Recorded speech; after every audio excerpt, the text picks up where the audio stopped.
రకరకాల పేర్లు స్కీములు చెప్పి అమాయకుల నుంచి కోట్లు కొట్టేశాడు విజయవాడలో ఒక కేటుగాడు. 1-2 కాదు, ఏకంగా 2000 మంది బాధితుల నుంచి 100 కోట్ల వరకు వసూళ్లు చేసి నిలువున ముంచేశాడు. దీంతో నిండా మునిగిన బాధితులంతా పోలీస్ స్టేషన్ చుట్టూ ప్రదక్షిణలు చేస్తున్నారు. విషయం బయటకు వచ్చి 4 రోజులవుతున్నా పోలీసుల విచారణ పేరుతో కాలయాపన చేస్తున్నారు.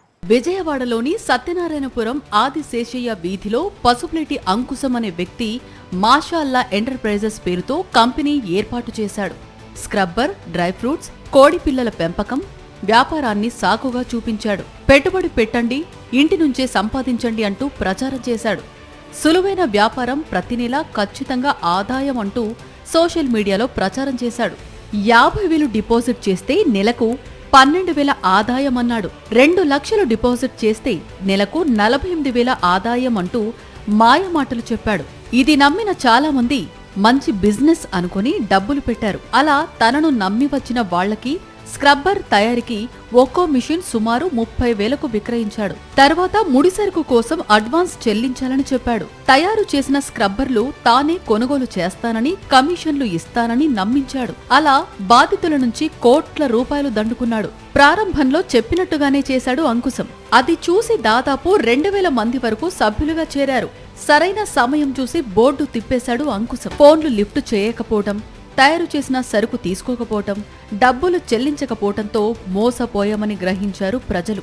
అంతా కలిసి సత్యనారాయణపురం పోలీస్ స్టేషన్ ముందు క్యూ కట్టారు. రాష్ట్ర వ్యాప్తంగా ఏజెంట్లను ఏర్పాటు చేసుకున్న అంకుశం కడప, కర్నూలు, నెల్లూరు, ఉభయ గోదావరి, ఎన్టీఆర్, కృష్ణా, గుంటూరు జిల్లాలతో పాటు హైదరాబాద్లోనూ ప్రత్యేకంగా ఆఫీసులు తెరిచాడు. కడప జిల్లాకు చెందిన ఓ వ్యక్తి ఏకంగా 3.5 కోట్ల రూపాయలు కట్టి మోసపోయాడు. కేసును సీరియస్ గా తీసుకున్న పోలీసులు ఇంకా ఎంతమంది బాధితులు ఉన్నారు, ఈ స్కామ్ మొత్తం విలువ ఎంతో లెక్క తేల్చే పనిలో పడ్డారు. పెట్టుబడులు పెట్టే సమయంలో చేసుకున్న అగ్రిమెంట్లు, నగదు లావాదేవీల స్టేట్మెంట్లు పరిశీలిస్తున్నారు. మరోవైపు బాధితులు కూడా విజయవాడ చేరుకుని మాషాల్లా చైర్మన్ అంకుశం కోసం గాలిస్తున్నారు. కంపెనీ అడ్రస్, ఆధార్ కార్డులో ఉన్న అడ్రస్ పట్టుకుని జల్లడపడుతున్నారు.